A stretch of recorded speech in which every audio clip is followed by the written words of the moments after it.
चंदूलाल जी की कहानी। वो चंदूलाल जी बहुत मोटे थे, बहुत ज्यादा मोटे।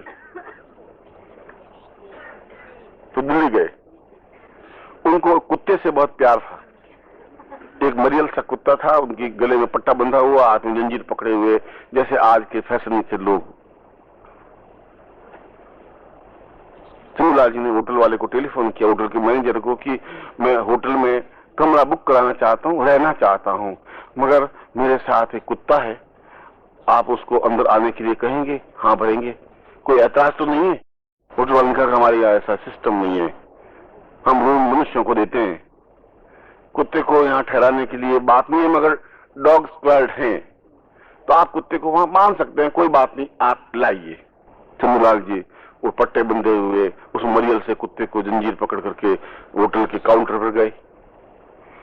मैनेजर ने चंदूलाल जी को देखा, फिर उस कुत्ते को देखा, फिर पूछा इस हाथी को तुम कहां से पकड़ के लाए हो? चंदूलाल जी का दिमाग खराब है तुम्हारा? हाथी? तुम्हें हाथी दिखाई दे रहा है? ये तो कुत्ता है। उसने कहा मैं तो आपको नहीं पूछ रहा हूं, कुत्ते को पूछ रहा हूं।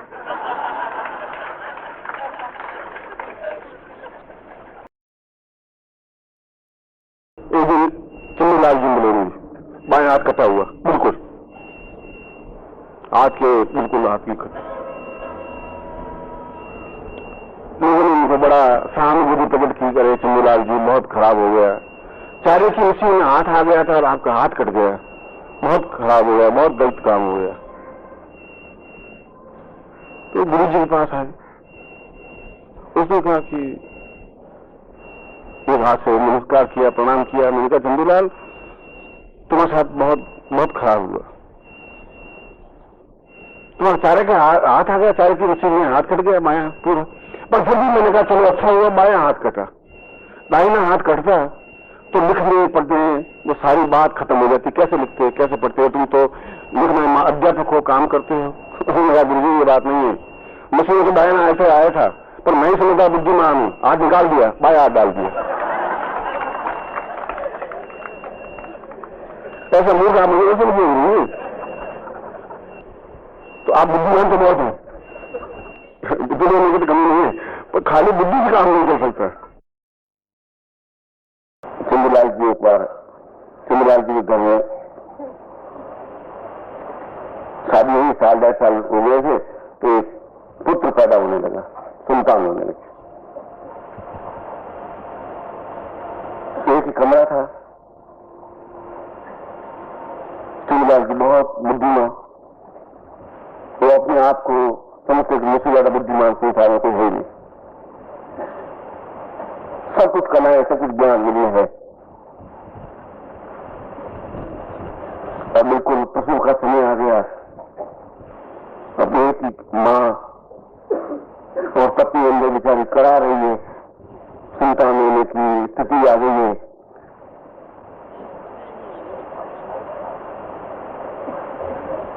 माँ ने छोटे भाई को कहा कि दौड़ और बाई को बुला के ला, फूटी कर। छोटा भाई दौड़ा बाई को बुलाने के लिए। पूरे गांव में बाइयां होती थी, अब तो लक्ष्य हो,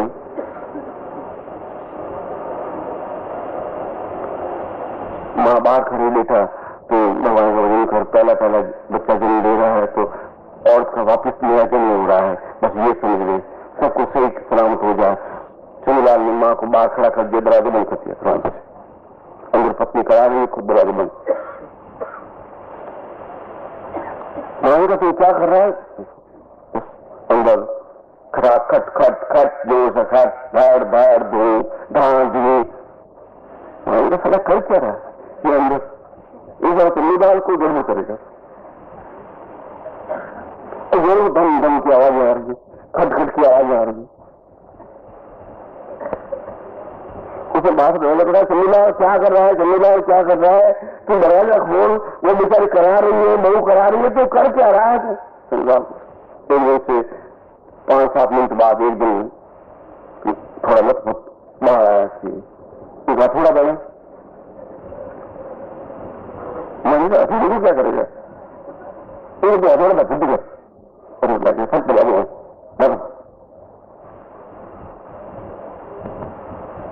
साला ये सारा कौन को बड़ा करेगा? उनका सम्मिलाल हथौड़े से क्या करेगा? अब अंदर आया हथौड़े धाम धाम धाम धाम हथौड़े से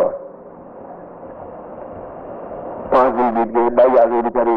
बाई का मर जाएगी, ये तुम्हारा बेटा अंदर क्या कर रहा है? बहू तो अंदर सीख रही है, दरवाजा दूसरा कोई अंदर से आने का नहीं है, दरवाजा तोड़ो। उनका दरवाजा मान का कि दरवाजे को तोड़ने की देते हैं, उस समय मैं आवाज दे रहा हूँ, भगवान जाने हथौड़े से क्या कर रहा है, कुछ समझ नहीं आ रहा है। फिर 5-7-10 मिनट बीत गए, एक दिन से थोड़ा सा दरवाजा खोला। उनका आयु है क्या?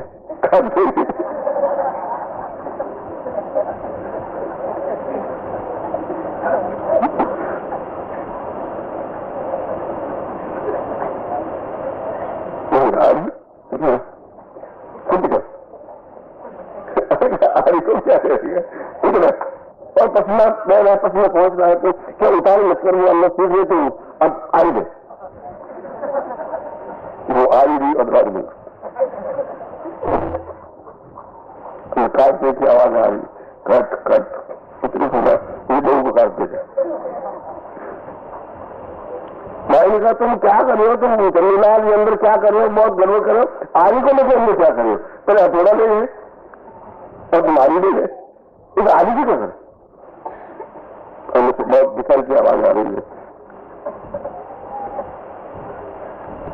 और नाच पीते तुम अंदर क्या कर रहा है, तुम दरवाजा खोल, बाहर आ, तुझे मालूम नहीं है इसमें और की नींद होती है, और के पास और होती है, आरी से क्या कर रहा है, सब गड़बड़ कर रहा है, सारी बुद्धि तेरी कहाँ मरी गई है, तुम समझता हूँ बुद्धिमान है, पर तू आरी से क्या कर रहा है? और अंदर ये काटने की क्या आवाज आ रही है, तो क्या काट रहा है? ऐसे नहीं सारा तो बहू को काट के बच्चा निकाल दे। फिर 5-7-8 मिनट बीत गए, मैं सोच रहा हूँ दरवाजा बड़बड़ा है जोर से, और जोर से चीज के चिल्लाने लगे, आस पड़ोस वाले इकट्ठे हो गए,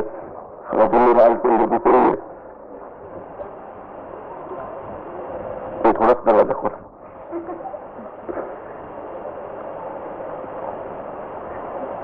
ये पत्थर चाहिए, बहुत बड़ा है।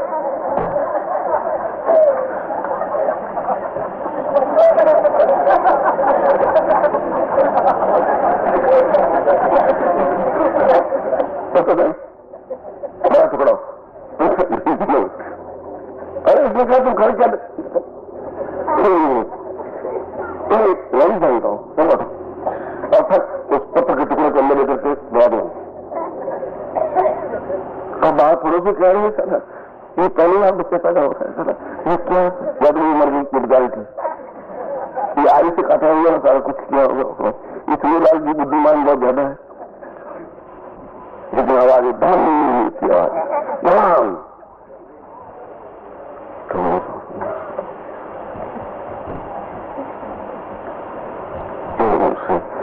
दो 4 मिनट बाद बाहर दाई खड़ी, माँ खड़ी, आस पड़ोस वाले खड़े, सुरेश खड़े, सारे क्या सारा चीज डाल अंदर। और धमास आज कैसे आएगी? बड़ा खोला,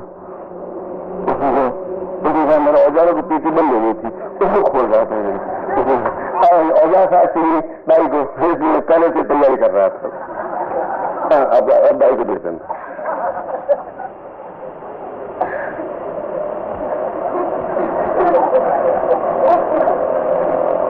अपनी बुद्धि तुम्हारे को जरूरी, तुम्हारे काम आई, तुम्हारी आरी, तुम्हारे पत्थर और तुम्हारे औजार कोई काम आएगी, कोई ठेका नहीं है। मैंने सोचा कोई एक हथौड़ा चाहिएगा, शायद दंतुआ चाहिएगा, पकड़ने के लिए कई चीजें चाहिएगी, बाई को एकदम से जरूरत पड़ेगी, एकदम से चीज की बाई तुम्हें फिर पहले से और पेटी खुल नहीं रही थी, तो बस खोल कर तोड़ा। ये सब इसमें सब पलाश सब बेचते हैं, ये बच्चे को पकड़ना हो तो चलेगा, फिर मैं कल खड़ा है।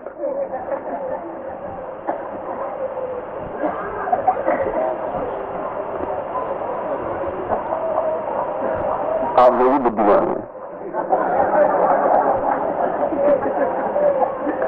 कभी कभी आप मेरी भी सजा मान लिया करो।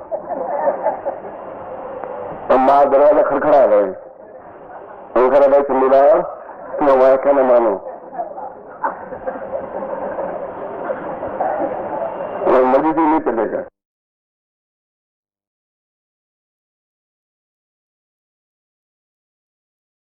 श्री चंदीलाल जी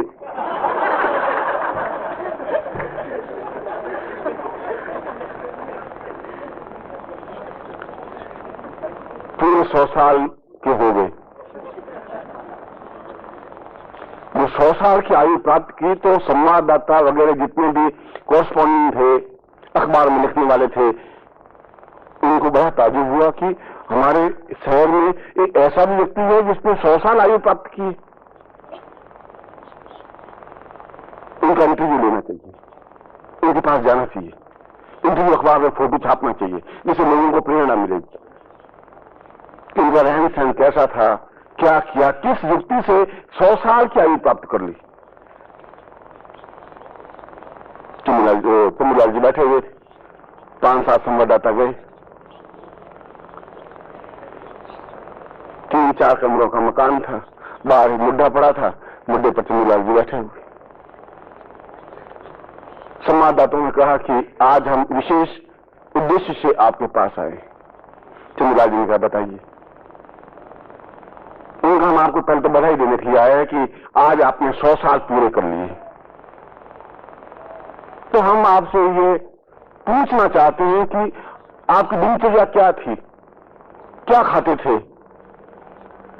दिन को आप सुबह उठ करके कहीं घूमने जाते थे या वॉकिंग करते थे, या क्रियाकलाप क्या था जिससे कि आपके उस जीवन को लेकर के बाकी लोग भी सीख सके, समझ सके।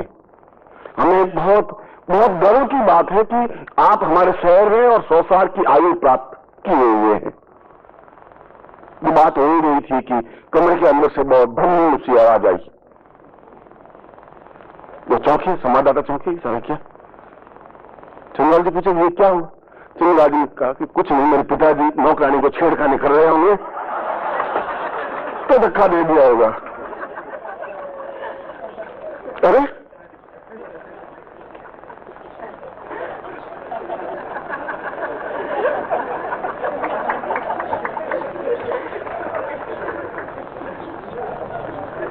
आपके पिताजी जिंदा है क्या? भाई आपने दम की आवाज सुनी? ये क्या है कि कभी कभी नौकरानी को छेड़ते हैं, नौकरानी धक्का देती है, गिर जाते हैं, तो वो दम की आवाज थी। तो कहा कि पिताजी को शर्म नहीं आती, मतलब इस प्रकार से नौकरानी को छेड़खानी करते हुए कि शर्म तो बहुत आती है। मगर आज दादाजी किसी के साथ भाग गए, आज घर में नहीं है। वो किसी लड़की को लेकर भाग गए हैं, इसलिए पिताजी को कंट्रोल करने वाले कोई नहीं।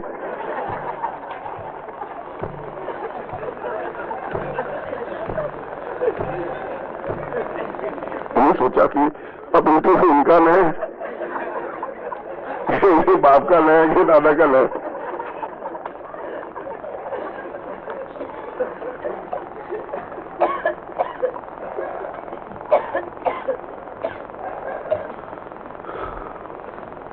मगर मेरे इस बातचीत से ये तो मालूम पड़ गया हुआ कि कौन सी एक्टिविटी करने से 100 साल की आयु प्राप्त हो सकती है। अब तो आपको नुस्खा मिल गया, अब आपको गुरु के पास आने की जरूरत नहीं। 100 साल से ज्यादा आयु प्राप्त करनी है तो उनके जो पिताजी कर रहे थे वो आपको करना चाहिए, और ज्यादा उम्र प्राप्त करनी है तो उनके जो दादाजी कर रहे थे वो प्राप्त करना चाहिए। ये बेकार गुरु जी पूर्णता की साधना सिखा रहे हो, कोई ऐसा ही कोई मंत्र नुस्खा बता दो, हमारा काम चल जाए। भारद्वाज मुनि को चंद्रलाल जी के बारे में कुछ ज्ञान नहीं था।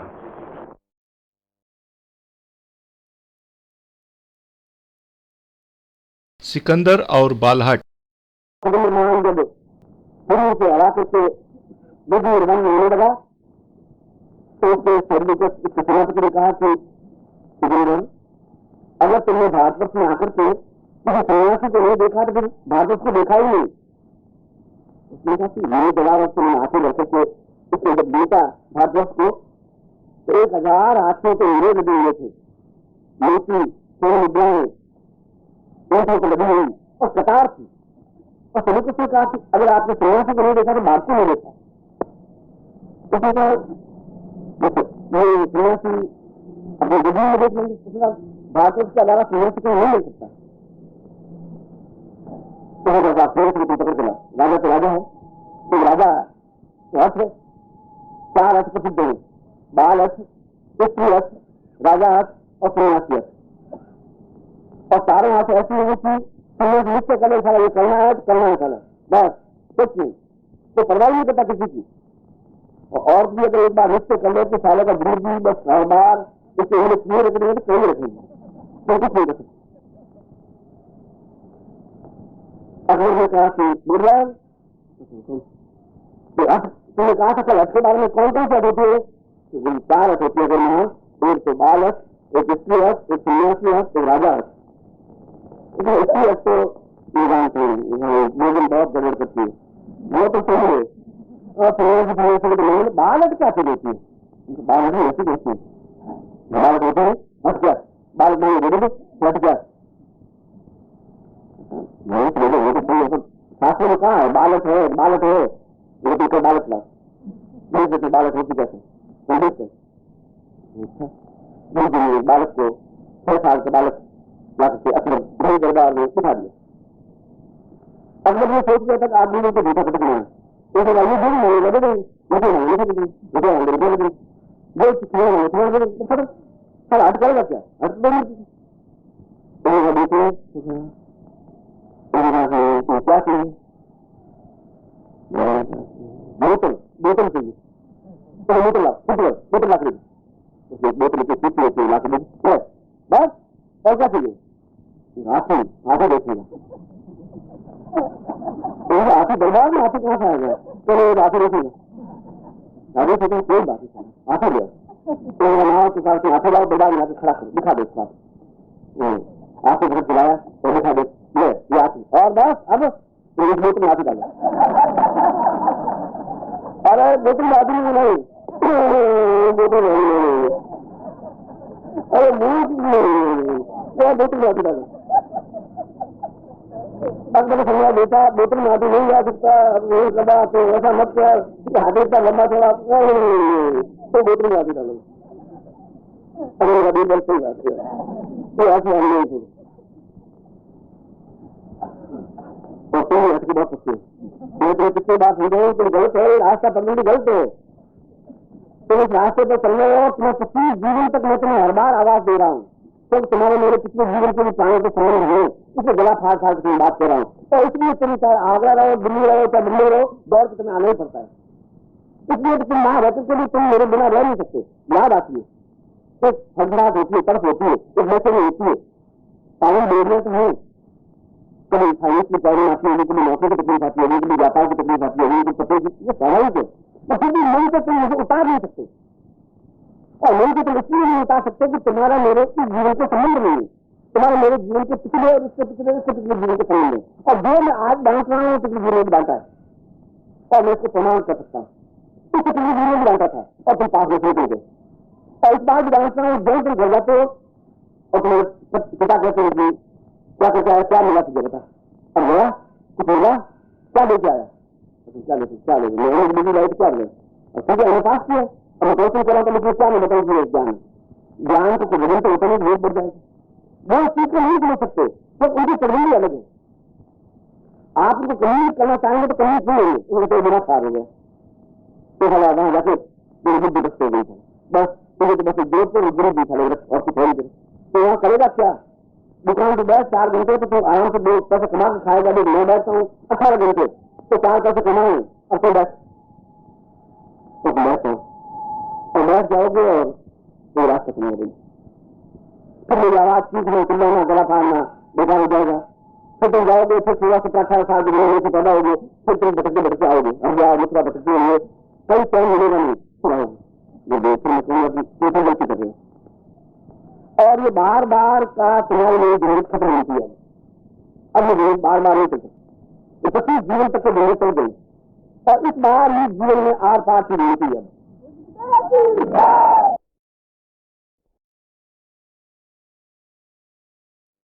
गीता दर्शन। और जब तुम मुझे मिलते हो आप लोग तो शायद ये बहुत ज्यादा अटैचमेंट का महसूस करता हूँ, बहुत ज्यादा प्यार का महसूस करता हूँ तुम लोगों से। ऐसा नहीं लगता तुम पराए हो, मैंने लोगों ने कभी ऐसा एहसास किया नहीं। मगर मुझे इस बात का वेद इस बात को होती है कि तुम पहचान नहीं पा रहे हो। और कृष्ण को मजबूर होकर के, बहुत दुखी होकर के, बहुत संतप्त होकर के, बहुत परेशान होकर के और अपने दिल को दबोच करके गीता में कहना पड़ा कि अर्जुन तुम मुझे पहचान, मैं पेड़ों में पीपल का पेड़ हूं, मैं नदियों में गंगा हूं, मैं पहाड़ों में हिमालय हूं, मैं देवताओं में ब्रह्मा हूं, तुम मुझे पहचान। और जिस भी पहचान लेगा उसमें महाभारत युद्ध तो क्या किसी भी युद्ध को जीत लेगा, तो पहचान लेगा तब। तो मुझे ये मत समझ कि मैं धोती पहने हुए साहसी बन के बैठा हूं, ये मत पहचान। तो मैं तेरा मित्र हूं, ये मत पहचान। तो मुझे वास्तविक रूप में पहचान से बहुत लेट हो जाएगा, इस महासमय में तुम जीत नहीं पाएगा। तो कृष्ण का गीता है, पूरा गीता पढ़े तो पूरी इसमें साथ दिया हुआ है। नौवां अध्याय 10वां अध्याय ज्ञान उद्यान गीत है, मैं ये हूं, मैं ये हूं। वो बड़ा गंभीर था, इसलिए अपना गंभीर बता रहा था, गंभीर बता रहा था। वो बार बार अर्जुन को समझा रहा था, पहले अध्याय से 7 अध्याय तक समझाया कि तुम वीर है, बहादुर है, तुम्हें समर में युद्ध करके जीतना है, विजय प्राप्त करना है, कायरों पर मत मर, बहादुर के साथ मर। और समझ नहीं पा रहा था, तब उसको समझा रहा था कि नहीं समझ पा रहा तो फिर तो मुझे पहचान, तो वही सबको मैं मार चुका हूं। ये देश द्रोण कर्ण यशोत्थामा इन सबको मैं समाप्त कर चुका हूं।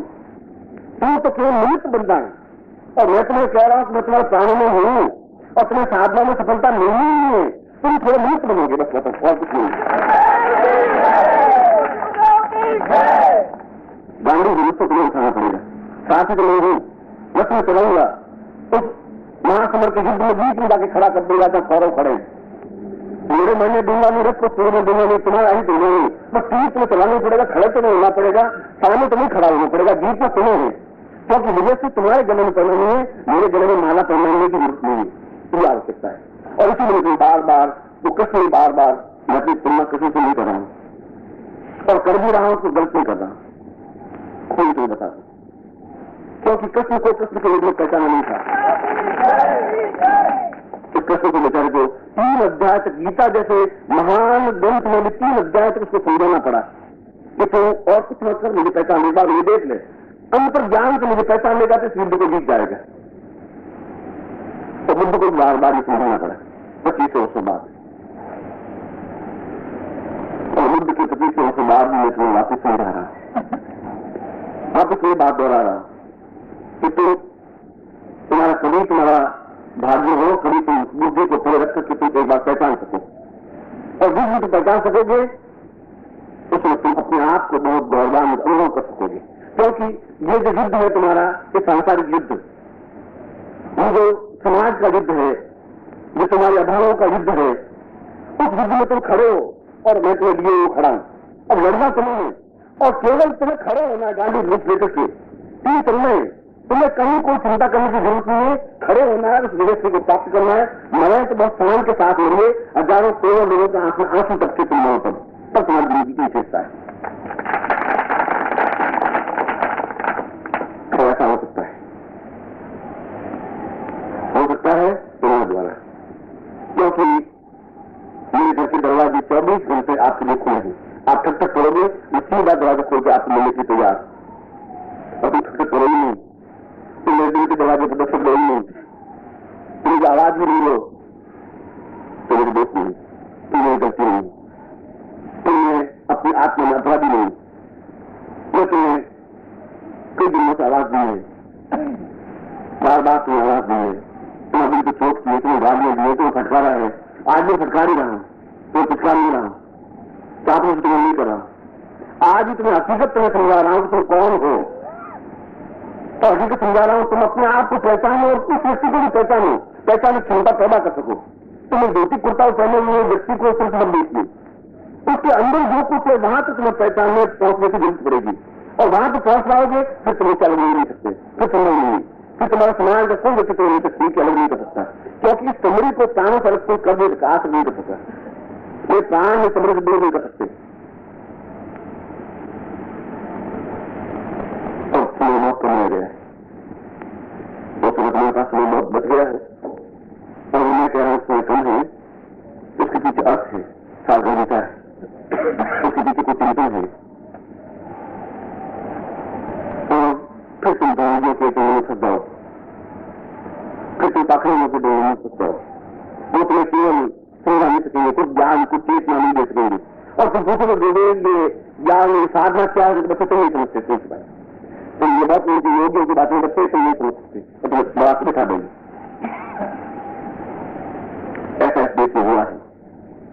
बार बार बुद्ध पैदा नहीं हुए, बार बार महावीर स्वामी पैदा नहीं हुए, बार बार कृष्ण जी पैदा नहीं हुए, कभी कभी पैदा होते हैं, और उसके समय में भी उन लोगों ने पहचाना नहीं है, उन लोगों ने उनको गालियां दी, फटकार दिए, तिरस्कार दिया है, भगवान बुद्ध को लाठों से पीटा है, महावीर स्वामी के कानों में कीड़े ठोकी है, और ईसा मसीह को घोष में टांग दिया है, समाज ने ऐसा किया है। उसमें ये पहचाना लोगों को मिलने के बाद उनके स्मारक बने जाते हैं, स्तूप बने जाते हैं, तब तक वो व्यक्ति चला जाता है। और ऐसा कहकर के मैं अपना गर्व कर रहा हूँ, मैं घमंड कर रहा हूँ, मैं केवल अपना परिचय दे रहा हूँ, इसलिए कि शायद तुम्हारे अंदर चिंतन जागृत हो, शायद तुम अपने आप को पहचान सको। जब तुम अपने आप को पहचान सकोगे तुम जरूर मुझे पहचान सकोगे। और मैं बार बार बेवकूफ शब्दों में तुम्हें हर बार ये कहता हूँ कि तुम जिस भी पहचान लोगे तुम अपने आप एक ज्यादा से बन जाओगे, अंगार बन जाओगे। बहुत छोटी साधना है जो तुम कर रहे हो, ये बहुत छोटी है, इससे कई गुना ऊंची साधना तेजी से तुम आ सकती है। करोड़ों लोगों को भी तुम नायक बन सकते हो, नेतृत्व दे सकते हो, इस देश को भी, अपने आप को भी। और ये छोटे मोटे जो इंसान तुम बिगड़ा रहे हो तुम्हारा ताऊ नहीं चुक सकते, और तुम्हें प्रखरता है, ताकत है, तेजस्विता है, बिगड़ा में तुम छोड़ दो, हाथ जोड़ना इस प्रकार से जिस ऐसा तुम अपना मेरा देव का अपना मत करो, तुमको कुछ नहीं बिगा सकता। और कभी देखो तुम बहुत बड़ा तांत्रिक हो, तुम चिड़े देख देखो तुम्हें क्या बिगा सकता है, तुम कभी ट्राई करके देखो, क्योंकि उस रोज में तुम्हारे अंदर बैठा हुआ होता हूं, तुम्हें कुछ नहीं कर सकता वो। इसलिए